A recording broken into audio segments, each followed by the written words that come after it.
She got promoted. We moved her back. Well.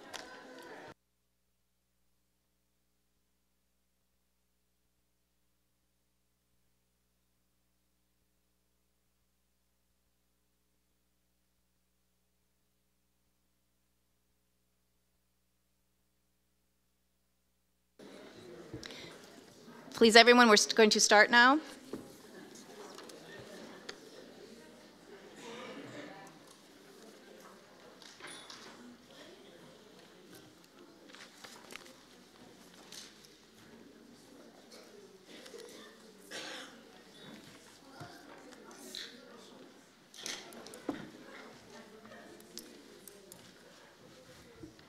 Thank you, everyone. While it is sad that it is our concluding session after our 4 days together, we do have a lot of exciting material to cover and people to hear from in this last session.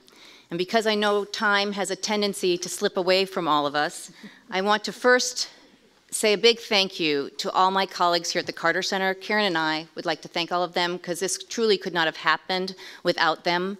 So first of all, I really want to thank events, Lisa's team, both Molly and Ben, finance, Ramiro's team, Olivia, communication team, Soya and Rennie, all the interns, all the volunteers.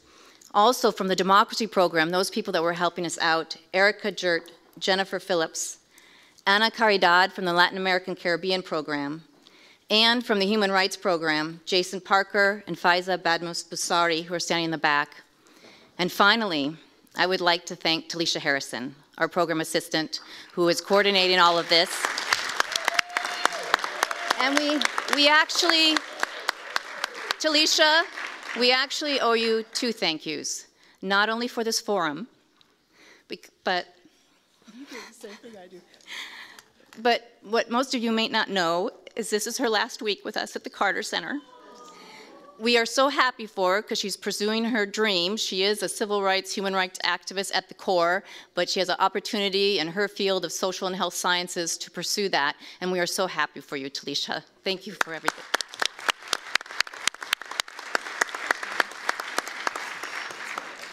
Now it is my pleasure to tell you about the revision that is on your desk. We are of the statement. We are still taking people's input, preferably in writing, would really help Karen and I. But I do want to point out to you the 2 most significant revisions in this draft. And the changes, the most significant changes are that President Carter wanted to emphasize the need to urgently address the unequal treatment of people. And we heard that from you as well in the session. And he also added a quotation. We hope to have some time for a little bit of discussion about this later, but I wanted to point that out to you now. And now it is with great pleasure that I introduce Andrew Gilmore, Assistant Secretary General for Human Rights at the United Nations. He assumed his functions in October 2016, heading the High Commissioner's office in New York. In his previous position as Director for Political, Peacekeeping, Humanitarian, and Human Rights Affairs in the Executive Office of the Secretary General, Mr. Gilmore was responsible for spearheading the implementation of the Human Rights Upfront initiative. Since joining the United Nations in 1989, he has held a variety of positions, both at the United Nations headquarters and in the field, including in Afghanistan, Pakistan, Kosovo, State of Palestine, and West Africa. In recent years, he has served as Deputy Special Representative of the Secretary General in Iraq and in South Sudan, and was the representative of the Secretary General in Belgrade. Mr. Gilmore, thank you for joining us.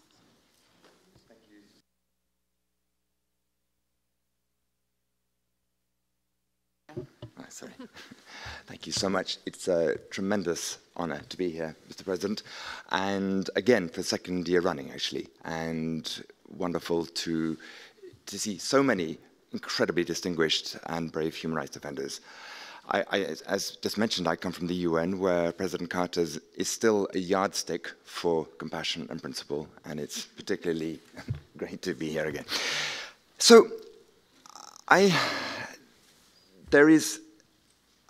in general, I would say there's never been a greater need, certainly in my pretty long involvement. I joined Amnesty International during President Carter's term in office, so I've been involved in it for quite a long time, and I don't think there's perhaps been a greater need for the work that you do, because I think there is actually no question that after the 30 years of flourishing of human rights that began with a major impetus from President Carter himself in the late 70s, that there is now not just a halting of progress, but actually a full-on backlash.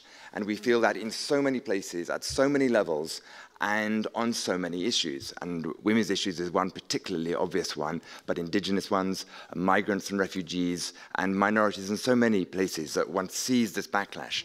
At the UN, where we see it, we see some previous champions of human rights have gone remarkably silent, whereas those who have always been pretty skeptical at best, hostile at worst, are newly emboldened and are very upfront in what they're trying to do, whether it's to cut our budget, whether it's to denigrate those of us working for the UN human rights, whether it's denigrating civil society or the UN Human Rights Council. And it is an attempt also to silence us and to stop us getting our message out. But if we feel that at the UN, how much more you, on the sharp end of the spear, must be feeling that backlash. And I know it's a very major issue. And this is why the Human Rights Declaration is so important. Now, I'd say in general, I'm not a tremendous fan of anniversaries. The UN is permanently, it seems, celebrating some anniversary or another, usually sort of contrasting some great ideal with the sort of disappointing realities. But there are several that I've even heard in the short time I've been here, and I wanted to just mention some of them. One, of course, the Universal Declaration, 70 years. Secondly, the 20th anniversary of the Human Rights Declaration. Thirdly, the 25th anniversary of the Vienna Declaration, which I'll come to. And fourthly, last week was Nelson Mandela's 100th birthday. So it's a Human Rights Declaration that I was asked to speak about, but I'm just going to, after talking about that, I'm going to mention the other three as well. The Human Rights Declaration recognizes that human rights is a right in itself, and it clarifies how human rights apply to defenders. And it's remarkable to me how few people, even in our field, really know about it, and hence the great importance of the Norwegian initiative to revitalize it and to commemorate it. It's articulated and elaborated on existing rights with specific regard to human rights defenders. And the fact that it was a consensus, although it took 15 long years to reach it, is very important. Now, you've been talking, inevitably, I know a lot about you've been talking about the attacks on human rights defenders. And while killings and disappearances and torture of human rights defenders has been perpetrated for a long time, it seems that there are new ways of attacking you and your colleagues that didn't exist when the Human Rights Declaration came out with 20 years ago. And of course, the primary one relates to the internet and social media, which can be a tremendous benefit to human rights defenders. In this country, Black Lives Matter and Me Too was obviously driven in large part by social media. Elsewhere, the Arab Spring, Pussy Riot, or the Green Movement in Iran, all of these were very important in terms of the media, in terms of using social media. But at the same time, these can also be used against you, and we are seeing that. And there are various ways, one of which is a strong level of surveillance. It's not only what you're posting on social media, now governments can see what sites you even look at, and you can be punished in some countries for doing that. There's also very sophisticated cyber trolling and cyberbullying, and I would say disinformation campaigns.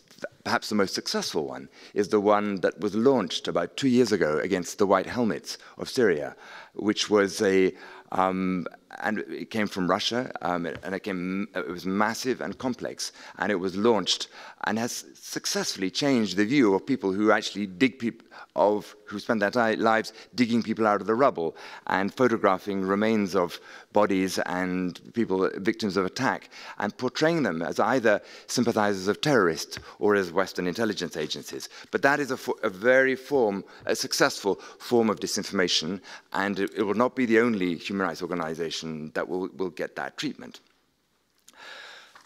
Another development is not so much high-tech, but one where we see human rights defenders increasingly being labeled as supporters of terrorists.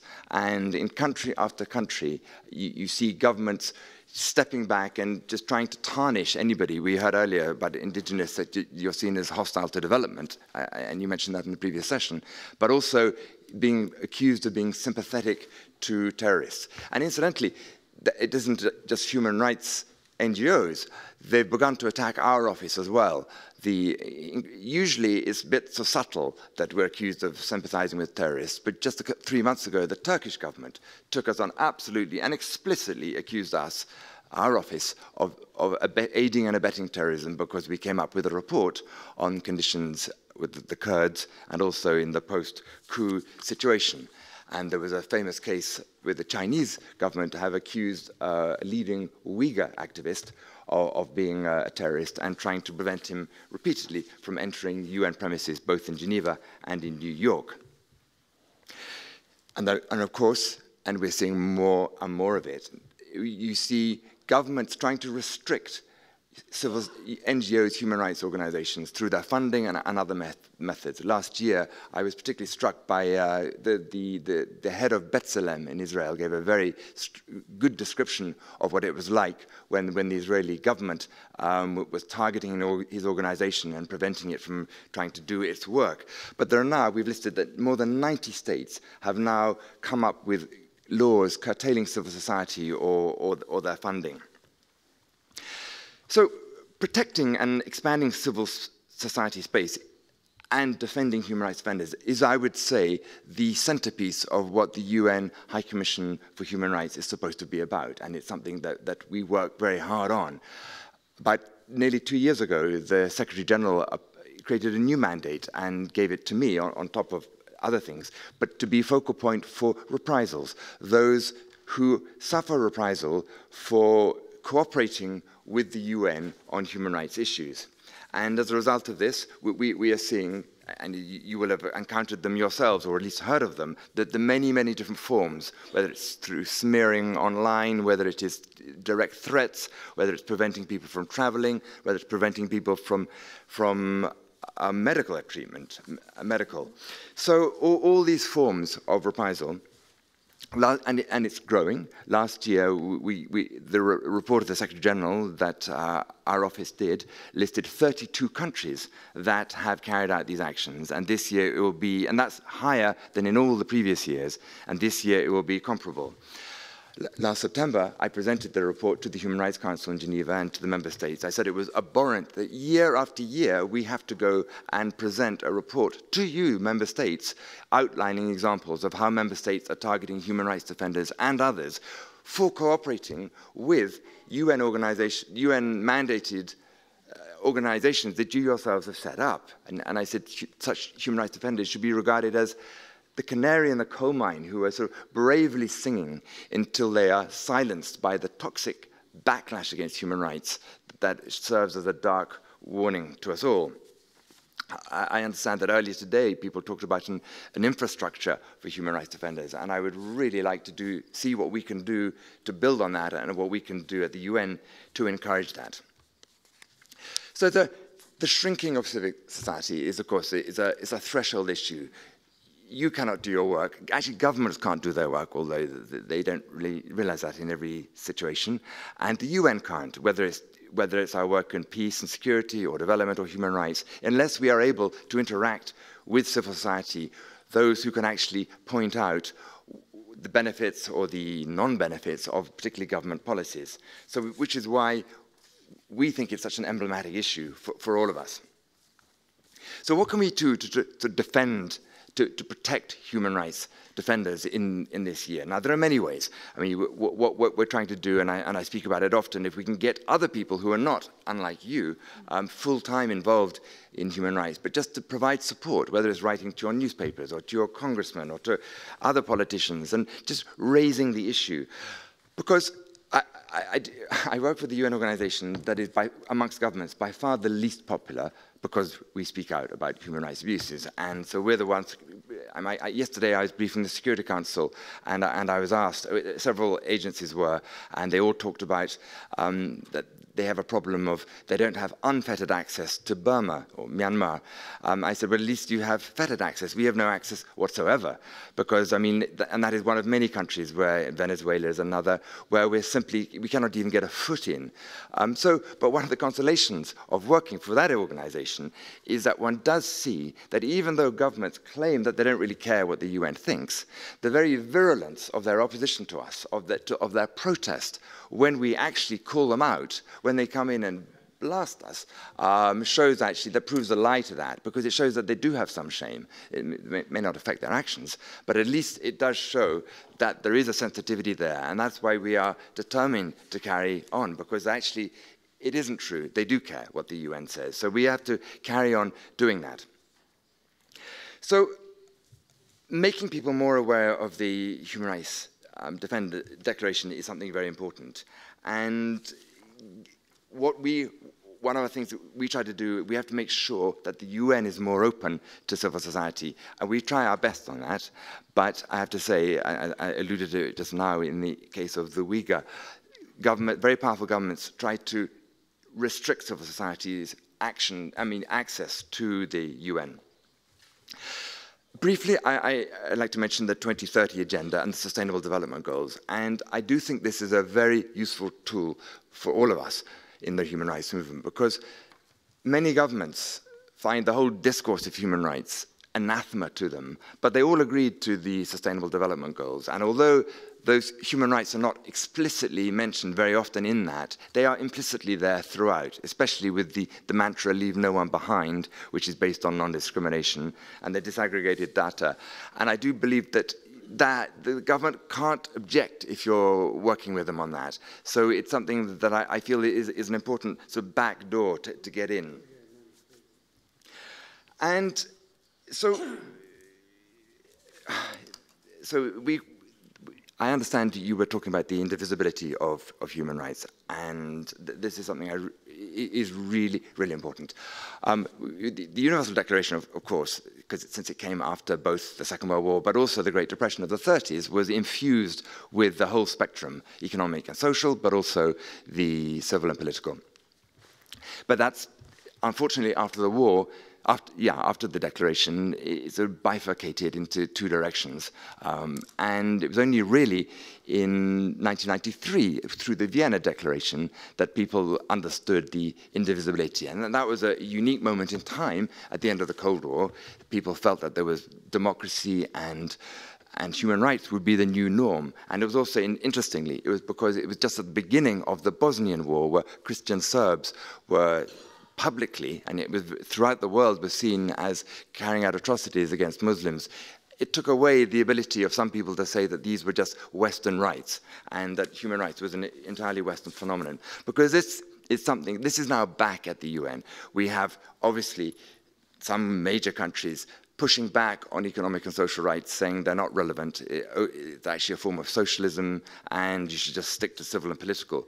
But increasingly, we get other countries repeatedly saying that civil and political rights are not universal, they are Western rights. And that was why I was very happy last week on Mandela's 100th birthday, I was with his granddaughter launching his book on prison letters, because it enabled me to sort of point out that here was a man who all his life had talked about how poverty, while there's poverty, you cannot be truly free, and how restrictions on economic activity are obviously human rights violations. So he's very strong on that. But can you imagine, even somebody as notoriously courteous as him, I can't imagine if somebody told him that actually the right not to be tortured is a Western right, or the right to vote, or the right to join a political party. or the right not to be thrown into jail for arbitrary purposes. I mean, he was obviously not a Westerner, but very few leaders ever have been such an exponent of both economic and social and political rights. And that is something that I think is really, really important. And I'm very happy to have heard that earlier today we've been putting a stress also on economic and social rights. And I feel that all of us have to keep this together. There are on different sides of the divide, and it's not the same exactly as the Cold War divide in the UN now, but there is a divide on this civil and political versus economic and social. But we have to hold the line that they are indivisible and interrelated. And thank you very much indeed for inviting me to make that point.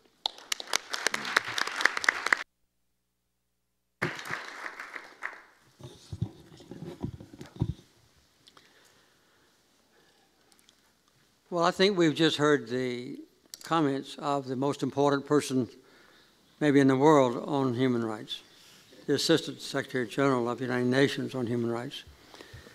Back in 1993, the Carter Center was embarked on a major effort. Karen and I were working together with others at the Carter Center to authorize the establishment of a Assistant Secretary General of the United Nations for Human Rights. High Commission on Human Rights. And this has been a very important element. We had an argument with Boutros Ghali in Vienna in 1993 about it.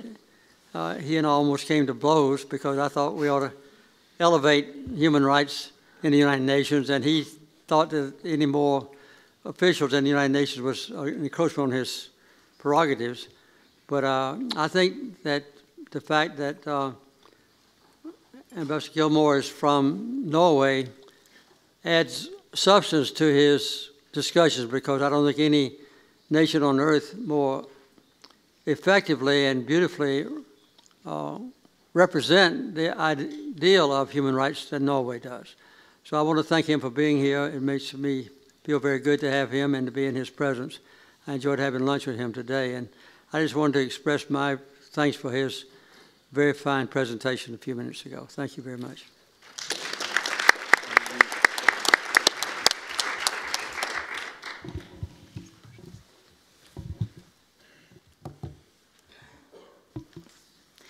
So we have a few moments to follow up with the speakers that had raised their tent cards before. We will start with Anthony Lee.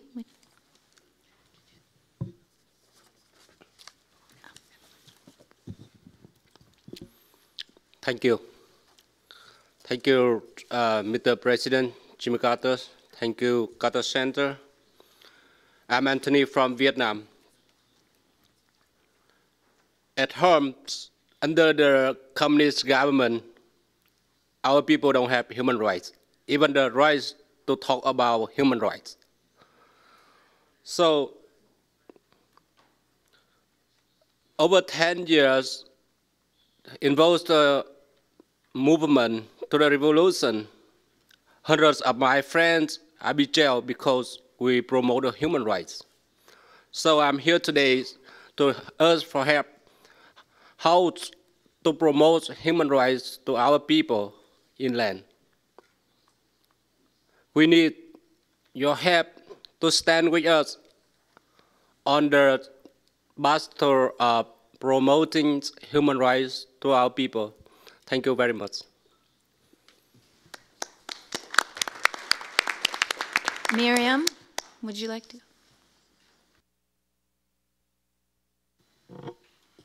Thank you. First of all, let me thank Carter Center and then President Carter and Mrs. Carter for this opportunity for us to be here. I'm actually from the Maldives. I never had a chance to actually give a picture of what is happening in our country, which is atrocious at the moment. I'm sure Human Rights Council would know very well what I'm talking about. The Maldives is best known for its sparkling crystal clear water and abundance of sea life and idyllic white sandy beaches. But it is fast becoming known for something much more disturbing, its rapid descent into religious extremism, pushing the rights of women and girls decades behind, and pushing hundreds of youth, especially boys, towards the so-called jihad. In fact, per capita comparison shows that Maldives is among the highest contributors of fighters towards this horrific cause. Meanwhile, political greed and turmoil has given way to shocking levels of corruption at all levels, among many other wiles. Although largely ignored even to this day, corruption compromises states' ability to fulfill their obligation to promote, respect, and protect the human rights of individuals within their jurisdictions. Human rights are indivisible and interdependent, and the consequences of corruption are multiple and touch on all human rights: civil, political, economic, social, and cultural rights, and on the right to development. There is also an alarming increase in violence, especially against women and girls. The culture of victimizing the victim, societal norms that encourage ethos of silence, especially in case of women and girls, and lack of visible, appropriate legal action by relevant authorities encourage perpetrators in Maldives for more violence.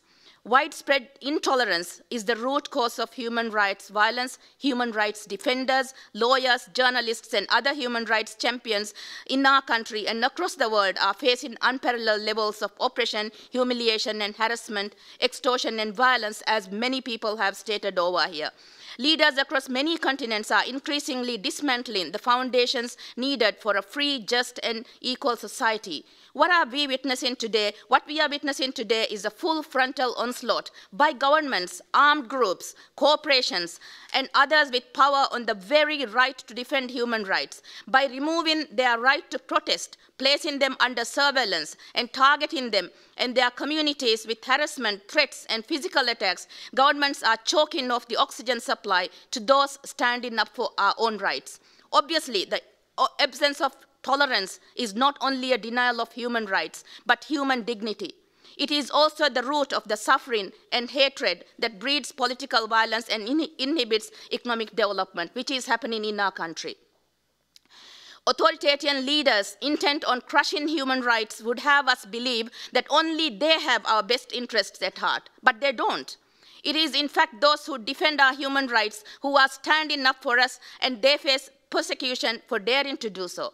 We live in an age of human rights. The language of human rights has become omnipresent, used for expressing the most basic demands of justice.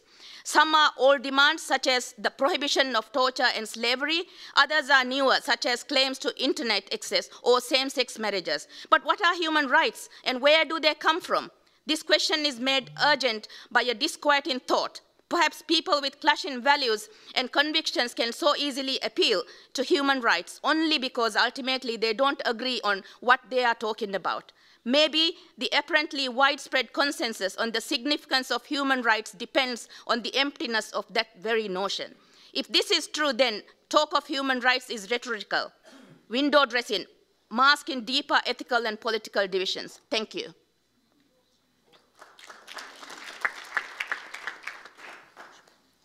Mary?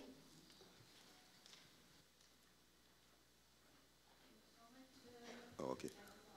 All right.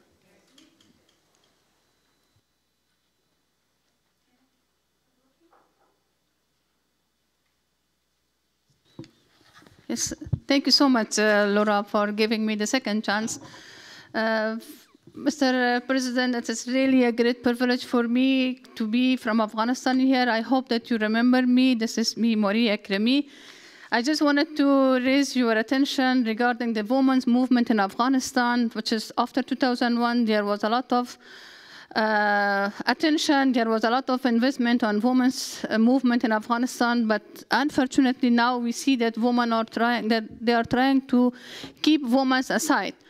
And there is like lack of security, lack of protection for human rights defenders. There is no system at all for human rights defenders to provide them protection. As the organization that we are providing shelter, you remember that since 2003, and there was around 10,000 women got protected. But nowadays that we know, like we see that the problem of lack of funding for women shelters in Afghanistan, which is a huge challenge for us because we don't have that one challenge as a human rights defenders to protect women. We have challenge to have our space on the all peace process, to have our space as a voice of women at the different levels, to have our space like by forcing everyone still that, but unfortunately still we see those challenges. This is the biggest challenge. More than 100 women right now that they are living in the safe houses, but unfortunately there is no lack of interest, lack of funding for that.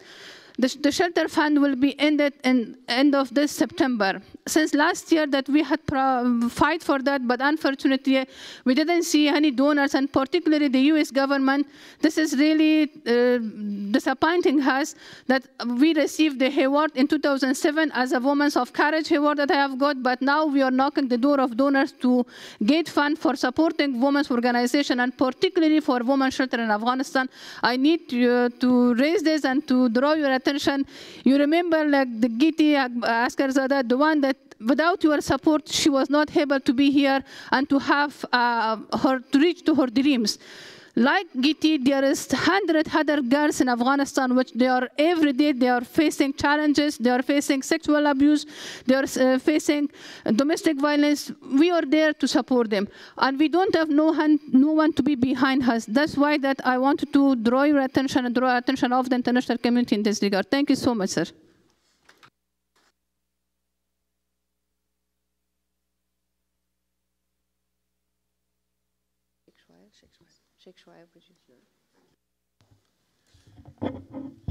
Thank you very much. I want to bring back the issue of the indigenous minorities, the subject that we focused on before we went on break. The fact that some of them in their struggle to obtain a more dignified life are characterized as extremist group, and so therefore they become subject of attack by governments. I think their case needs to be looked into seriously, and there are very good examples of such indigenous minorities whose lives have been so deteriorated, living in abject deprivation, and the reason for which certain violence and conflicts have arisen. It's important to appreciate also that most of the conflicts we have in the world, tensions, there are two important factors underpin them. One is power, and the other one is resources. Whenever there's competition for power, we are likely to have conflicts and war. Whenever there is unequitable or unjust distribution of resources, and those who suffer the deprivation will rise up. And that is the case for indigenous minorities. In Nigeria, for example, the eastern side, Ogoni, because so much oil was being exploited in that area to the disadvantage of the local people, indigenous people. What happened was that the young people now took over the law into their own hands, and they were taking expatriates hostage. And they use it as a tool to extract what they think is their right. If we don't deal with it, then this phenomenon, in my own country, there are areas, for example, where mining extractive, industry, gold. If you go to Obuasi, for example, this industry began when I don't know whether my great-grandfather had even been born. And yet you go to this area, it is one of the most deprived cities that you can think of in Ghana. At Takwa, another gold mining area, it's so. At Nsuta, it is so. Pristia, you will cry when you get there and you see the life of the people who are the locals there.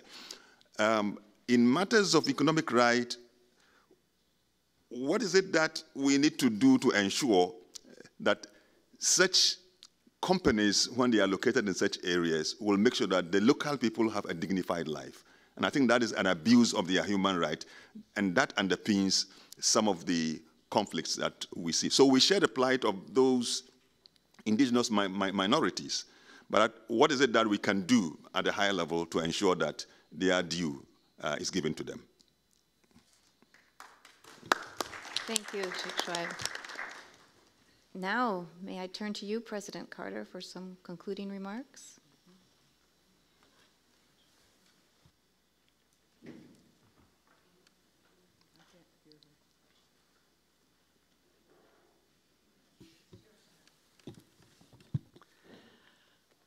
I don't know that I have any concluding remarks, but I would like to say, before we have the question and answer period, that this entire process has been very inspirational to me and challenging to me. It's obvious that, except for the United Nations and its organizations, including the Council and so forth, there's not a very clear voice that can speak loud enough on these issues to keep them in the forefront of a consciousness of human beings. And I guess that most citizens of most countries, if you ask them the basic elementary questions about human rights, do you think the average person should have a right to a decent home or a job or medical care or freedom or a good job, they would answer yes, because most people would agree with that. But we don't have the capability that is extant now to keep these issues on the forefront of a consciousness of people in the world. And that includes the defenders who have been mentioned several times here, with hundreds being killed each year.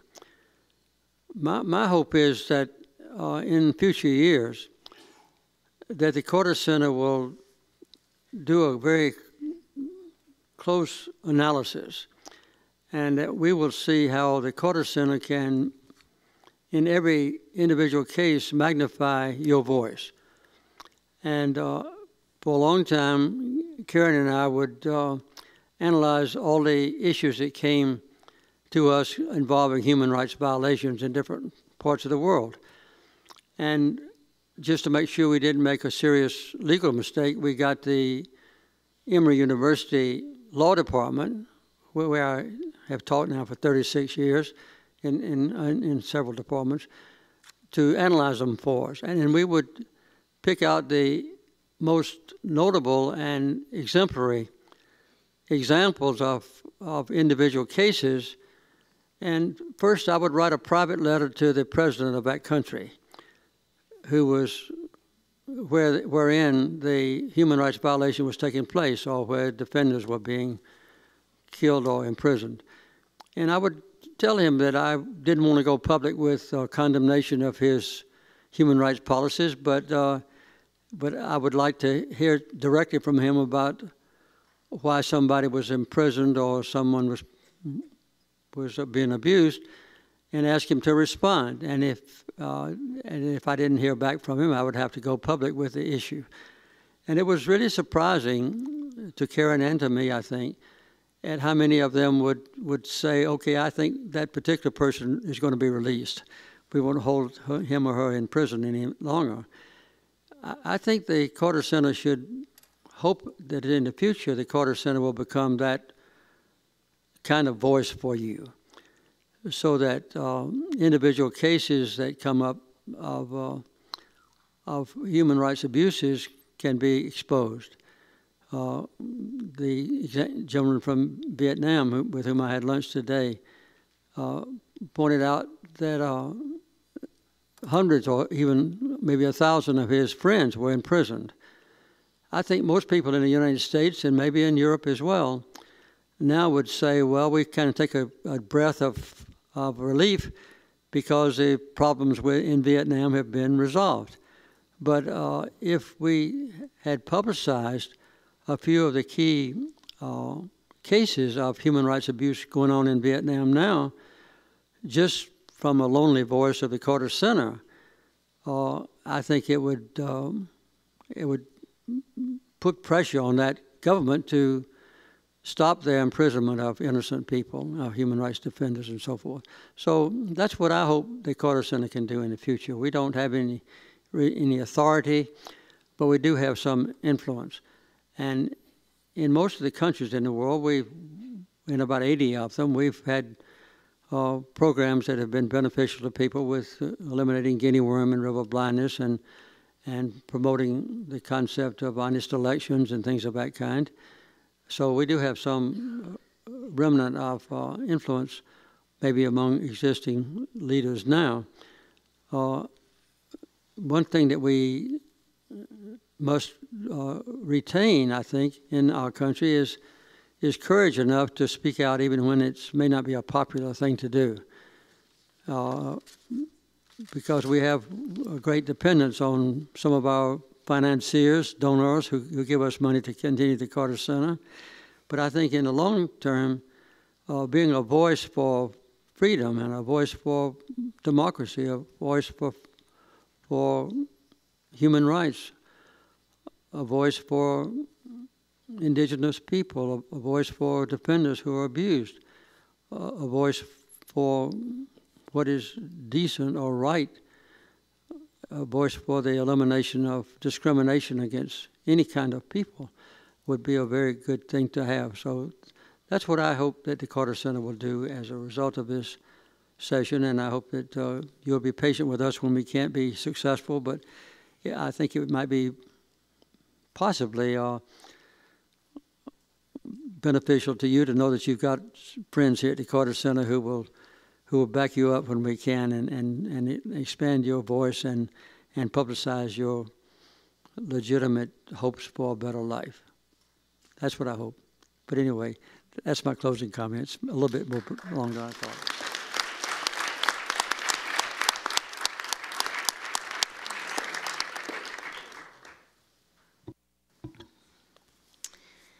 It's time now for a very special part of our afternoon, a Q&A with President Carter.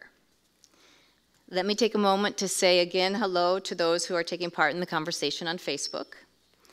If you've just tuned in, welcome to the Carter Center's annual Human Rights Defenders Forum. We've spent the last 4 days together discussing the importance of economic and social rights and integrating them with civil and political rights, and talking about what we can do to restore faith in institutions and strengthen the social contract and faith in each other. Earlier today, members of both our in-person and online audiences submitted questions on these and related topics for President Carter, and we want to tackle as many of them as we can in these 20 minutes that we have. So now I'll turn it over to Karen. President Carter, we have a few questions here from the press, Facebook, and from folks in the room, and I'll take a press question first. Are you worried that the U.S. is losing its place as a global leader in the protection and expansion of human rights? I'm concerned because the United States has already lost its as a of protecting people and their human rights. We should be, to be a superpower, the United States should be the champion of human rights in the world. We're not the superpower because we have the largest military on earth or because we have the strongest economy in the world. We should be a superpower because we espouse things that are important to everyone on earth, and I think human rights are one of them. But the United States has already lost its long-time commitment to basic human rights. We were in the forefront when 70 years ago when the Universal Declaration was passed with Eleanor Roosevelt representing our country and with Harry Truman in the White House. And we still have a chance to restore our position as the foremost champion of human rights. But we are not in that position at this moment. And we had a conference a few years ago, about 15 years ago now, 10 or 12 years ago, when we realized that after 9/11, which took place in 2001, as you know, the United States clamped down on the basic rights of our own people and set a standard that was emulated around the world. And I'm afraid that if we retain our present position of indifference to human rights violations, we'll encourage human rights violations to grow even more rapidly than they have been in the past few years. So we have abandoned, basically, our position as a government to be the champion of human rights. And in a small way, I hope the Carter Center will take that place again. In a related question, a human rights defender here asked, in a country like Pakistan, where there is rising extremism and terrorism, and state security often supersedes basic human rights, how do you safeguard human rights and national security interests and security? Well, that exists not only in Pakistan, but to some degree in our country, in the United States, and in most countries in the world now. I think there's been, as our United Nations representative has just said, there's been a general deterioration in commitment to human rights all over the world. Looking at, there are some exceptions, but in general that's the case. So I think the best thing to do is to appeal to the inherent goodwill of most human beings. I mentioned that a little earlier, that most human beings think people ought to have their basic human rights, and publicize the violations and try to shame the violators. If it happens to be a corporation, I think that publicity about the violations they cause, that would include a logging company or a company that violates the rights of indigenous people in their native areas. I think that, or even the voices of people who speak out collectively, the larger the number that join in the outcry, the most effective it would be. And I think that would even have an effect on large governments like our own.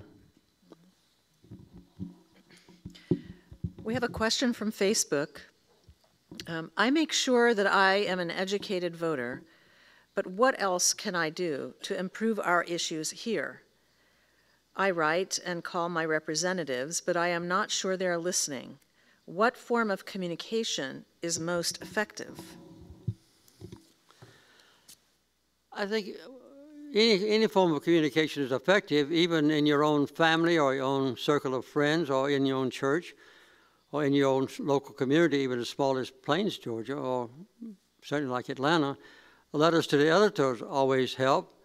Writing to your congressman, sometimes particularly, or to, if that's not a receptive audience, your own particular congressman, find a member of Congress in the United States or Congress or the Senate to write a letter to someone who you know is speaking out in favor of women's rights or other rights, and write them and just share your concerns with them, because they quite often need support from individual people, and the more letters they get and the more correspondence they have, or the more telephone calls they get concerning an issue, the better they are. So just use your own voice and your own influence, whether it's a small circle of people or a large number, or direct to leaders in government. And of course, on election day, in a democracy, you can also have an impact if you vote for people who share your concerns about the issue that is important to you. And from Twitter, we have a question. How can we handle illegal immigration without violating human rights? I think if what the United States needs, as everybody knows, is a comprehensive bill that would be receiving bipartisan support, even if it's just a majority of the members of the House and Senate of the United States, that would give immigrants a clear picture of what they could expect when they get to the United States or apply for citizenship. This has not been done, and now there's a great deal of argument about people who are born here. There's a great deal of argument about children who come with their parents and who have been here for many years, since they were little children, and have spent 20 years in the United States without any violation of law that's serious. So I think the clarification of the United States law would be the top thing I would say would be important. And I don't see that happening in the United States in the very near future. But there's legislation on the books in both the House and Senate of the United States to try to correct this problem.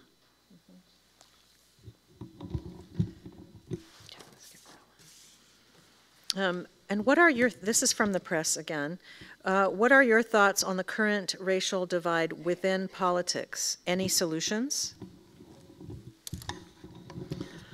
When I first went into politics a long time ago, and when I was elected president, I kind of breathed a sigh of relief, because I thought finally, with the advent of Martin Luther King Jr. and Andrew Young and John Lewis and other heroes, we had pretty well corrected the legal approval of a separate but equal or discriminatory racial practices. We had overcome with a war the civil rights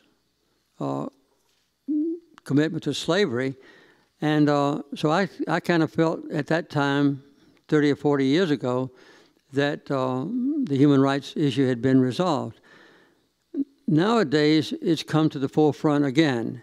And I think maybe it's been incipient or within the consciousness of people ever since. We have a runoff election in Georgia today among Republican candidates for governor and so forth, which I'm watching with interest and some element of disgust. But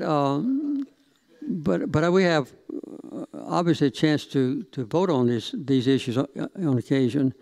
And I would say that the problem now with racial divide is probably greater than I've known in my adult lifetime. And it's not only a matter of discriminating against African Americans, but it's also a matter of discriminating against other people who are reasonably helpless. And that would involve other minority groups and women and girls and immigrants and so forth, as you know. So a basic element of racism comes out every now and then, and it is largely controlled by the attitude of our top leaders who have a bully pulpit of the White House or other places to speak out. And when that voice in the White House is the wrong voice for racial equality or other equality, then I think our country suffers. So I think that racism is very bad now. We need to speak out individually when it comes under our purview, under our observation, and use our voice, as I've described already in a previous question, to our public officials and to the news media and to our circle of friends to express our own personal viewpoint. Just a couple of more. And when integrity, this is from a human rights defender here, when integrity is absent, can we still protect the political system from corruption, which ultimately can destroy democracy? Well, the integrity of an individual office holder obviously can't be controlled once they are elected to public office by democratic means. But I think the condemnation of the public who observes that person violating the elements of or standards of society can be important. So I think there again, for each one of us in our own organization to speak out and condemn obvious evidence of corruption is the only thing that can control a person who lacks personal integrity. In your opening address, you mentioned that as you and Mrs. Carter transition away from leadership roles, the center may start to take on more U.S.-focused projects. What do you hope it will focus on? Poverty, elections, individual freedoms, immigration? I think, to use one quick phrase, human rights.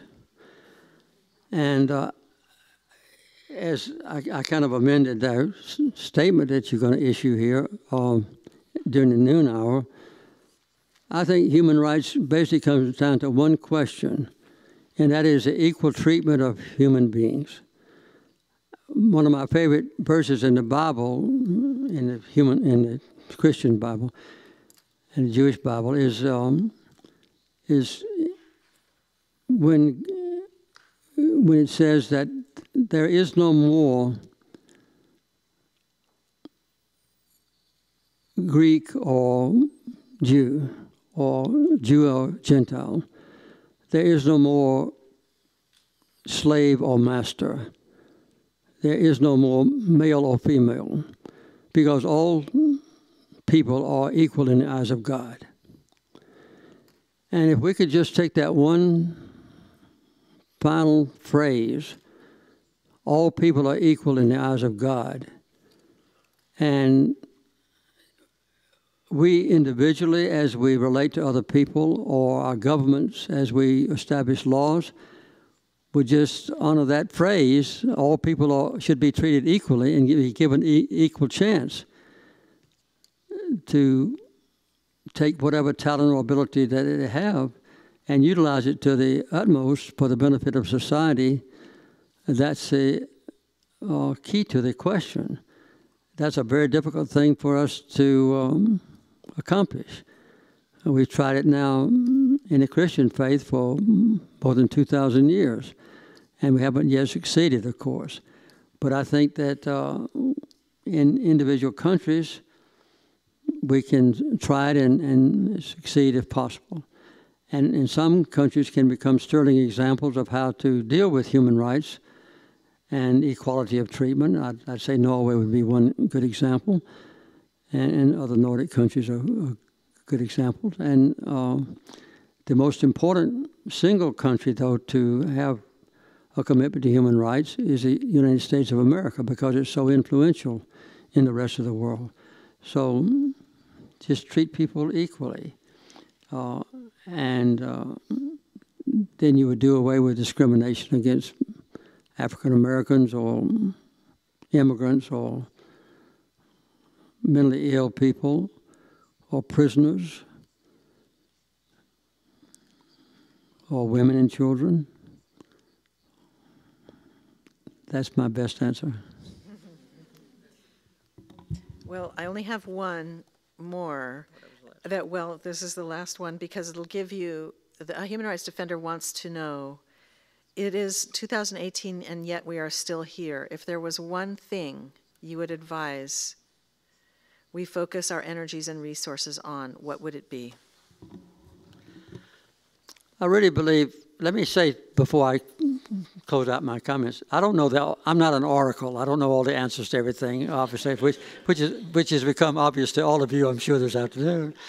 But I would say that last statement that I made is the most important, and that is for us, in our own attitude to other people around us, even to members of our own family, our own community, or on every level of our life experiences, if we would just treat equally God's people, women, girls, African Americans, minorities of all kinds, the poor, the mentally ill, the people in prison.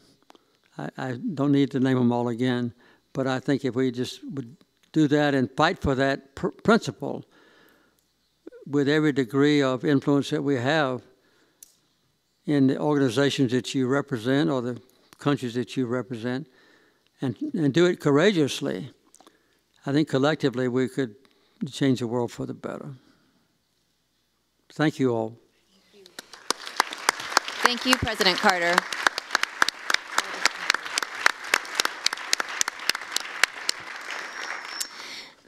That concludes our program together.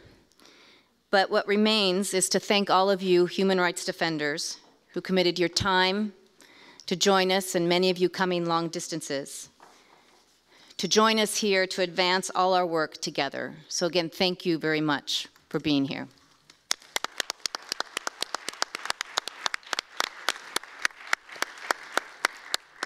As before, please remain seated. I have a few more instructions. As President Carter and Mrs. Carter leave, I'll give you those instructions.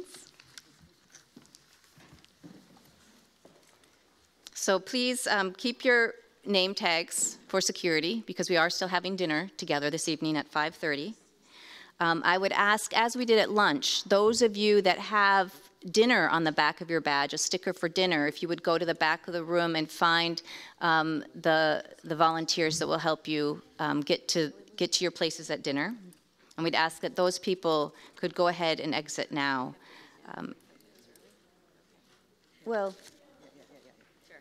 We are ending early. I just want to ensure that those of you that do have a sticker on the back of your badge for dinner are seated well before 5:30, before President Carter and Mrs. Carter do join us. So while we do have more break time, please make sure, if you don't know where you're going, that you've talked to one of the volunteers in the back that can help you. Other than that, I just want to thank you for all your time and energy and commitment, and enjoy your dinner.